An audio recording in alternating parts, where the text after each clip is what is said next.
If this story resonated with you, please take a moment to like, share, or comment below.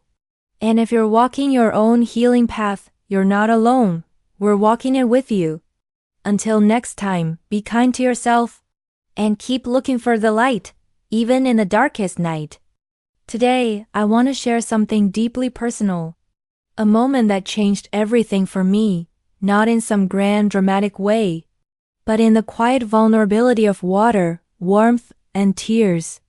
This is The Shower That Changed My Life, a fibromyalgia story. Let's begin. The lukewarm water cascaded over me, a gentle, insistent pressure against skin that had forgotten what true sensation felt like. It wasn't just water. It was a tentative embrace, a hesitant acknowledgement of the weary landscape that had become my body. Each drop was a tiny shimmering shard of memory, reflecting back fleeting glimpses of a time before the relentless storm of pain had consumed me. Before fibromyalgia had taken root, intertwining itself with my very being, a constant, throbbing reminder of its unwelcome presence. The day I took a shower and cried in relief wasn't just about hygiene. It was a pivotal moment in a long, arduous journey, a fragile victory wrested from the jaws of despair. For years, the simplest acts had become Herculean labors. Getting out of bed felt like climbing a mountain, each muscle screaming in protest, each joint a rusted hinge resisting movement. Eating was a gamble, a roulette of digestive distress where even the most innocuous foods could trigger agonizing cramps and debilitating nausea. Social gatherings were a distant memory, replaced by the isolating confinement of my own four walls. But showering had become the ultimate symbol of my decline. It wasn't the mechanics of it, though those were challenging enough. Lifting my arms to wash my hair sent jolts of searing pain through my shoulders. The simple act of bending to scrub my legs triggered spasms in my lower back. No, it was the sheer vulnerability of it, the stark confrontation with the wreckage that had become my physical self. Stripped bare, both literally and figuratively, I was forced to confront the gaunt figure in the mirror, the haunted eyes that reflected back a soul worn thin by constant suffering. The steam would cloud the glass, blurring the edges of reality, but it couldn't erase the truth.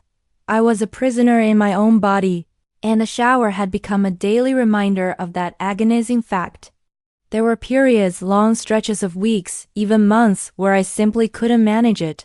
Sponge baths became my reluctant substitute, a pale imitation of the cleansing ritual I so desperately craved. Even those were exhausting, leaving me drained and trembling, the lingering scent of antiseptic a constant reminder of my compromised state.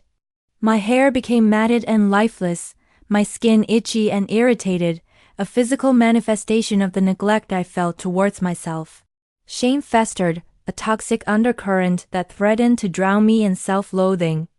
I was failing not just at life, but at the most basic act of human self-care.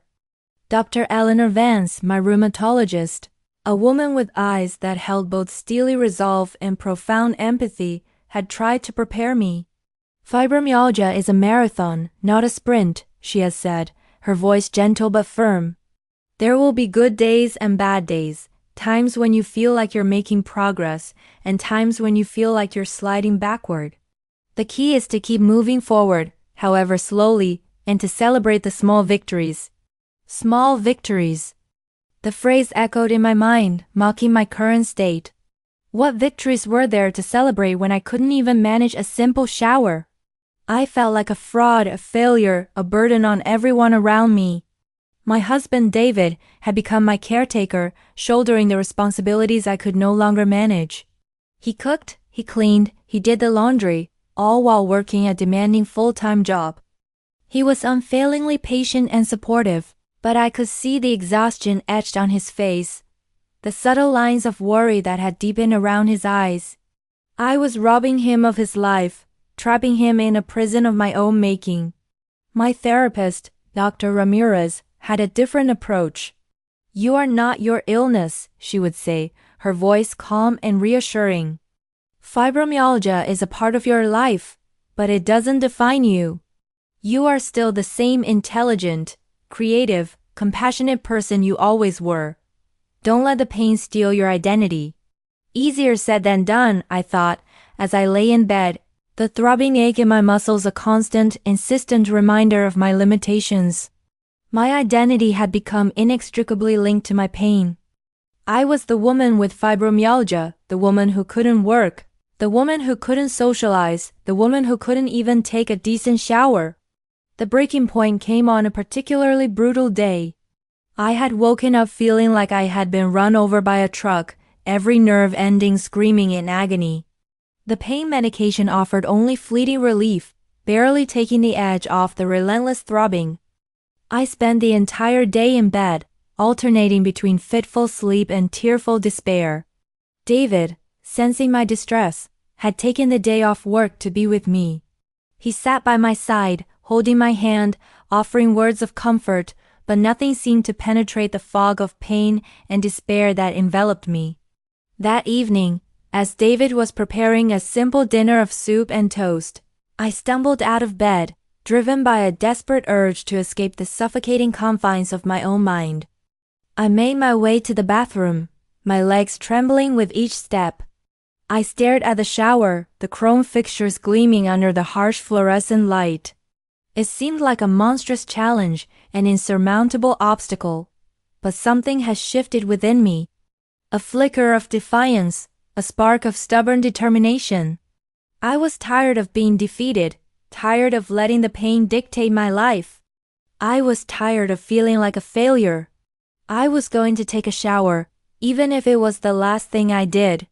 With painstaking slowness, I began to undress, each movement a conscious act of rebellion against the tyranny of my own body.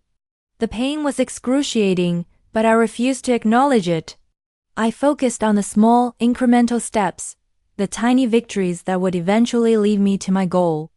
Finally, naked and trembling, I stepped into the shower. The initial shock of the water sent a jolt of pain through my system, but I braced myself, refusing to flinch. I adjusted the temperature until it was lukewarm, the heat offering a tentative soothing sensation against my aching muscles. And then I began to wash. Slowly, carefully, I lathered the soap in my hands, inhaling the familiar scent of lavender and chamomile. I massaged the foam into my skin, gently coaxing away the layers of grime and despair that had accumulated over the past few days. I washed my hair, massaging my scalp with my fingertips, feeling the tension slowly begin to dissipate.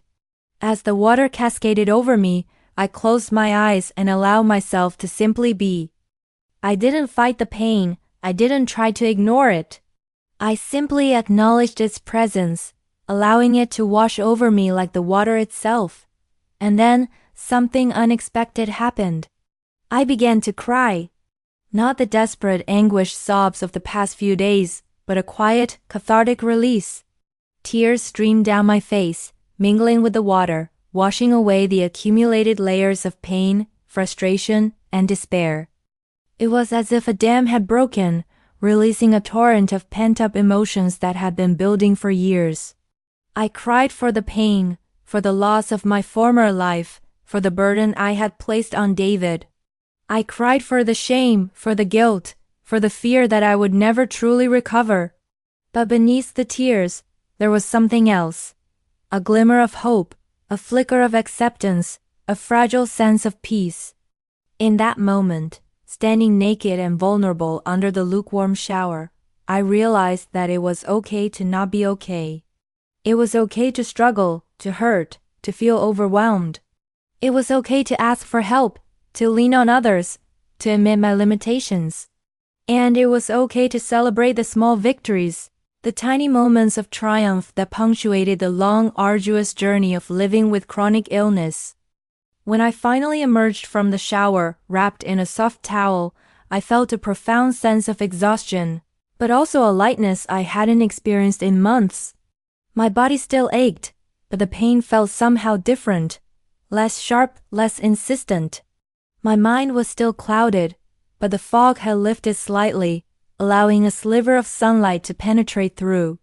David was waiting for me in the bedroom, his eyes filled with concern. He took one look at my face and wrapped me in a warm embrace. I clung to him, burying my face in his chest, feeling the steady rhythm of his heartbeat against my ear. "Thank you," I whispered, my voice choked with emotion. He didn't say anything, just held me tighter, his silent understanding a balm to my wounded soul. That night, I slept more soundly than I had in years. The pain was still there, but it no longer felt all-consuming. I had taken a shower and cried in relief, and in that simple act I had reclaimed a small piece of my life. It was a small victory, but it was a victory nonetheless. And in the long marathon of living with fibromyalgia, every victory, no matter how small, was worth celebrating. The months that followed were a slow, gradual process of healing and acceptance. There were setbacks, days when the pain was unbearable and the despair threatened to overwhelm me. But I learned to recognize the warning signs, to pace myself, to ask for help when I needed it. I started practicing mindfulness meditation, learning to quiet the incessant chatter in my mind and to focus on the present moment. I started doing gentle exercises, stretching my muscles, and improving my flexibility. I started eating a healthier diet, fueling my body with nutritious foods that supported my healing. And I continued to rely on the support of my doctors, my therapist, and, most importantly, my husband, David. I also started to reconnect with my passions, the activities that had once brought me joy and fulfillment. I started painting again, splashing vibrant colors onto canvas, expressing the emotions I couldn't articulate with words. I started writing again, journaling my experiences, sharing my story with others who were struggling with chronic illness. I started volunteering at a local animal shelter, finding solace in the unconditional love of the abandoned animals. Slowly but surely, I began to rebuild my life, brick by brick, reclaiming my identity from the clutches of fibromyalgia. I was still the woman with chronic illness, but I was also so much more. I was an artist, a writer, a volunteer, a wife, a friend. I was a survivor. The journey was far from over, but I was no longer afraid. I had learned to embrace the challenges, to celebrate the small victories, and to find joy in the midst of suffering. And I knew that even on the darkest days, there was always hope, always the possibility of finding relief, even in the simple act of taking a shower and crying. Years have passed since that pivotal day. My health journey continues, an ongoing process of learning, adapting, and growing.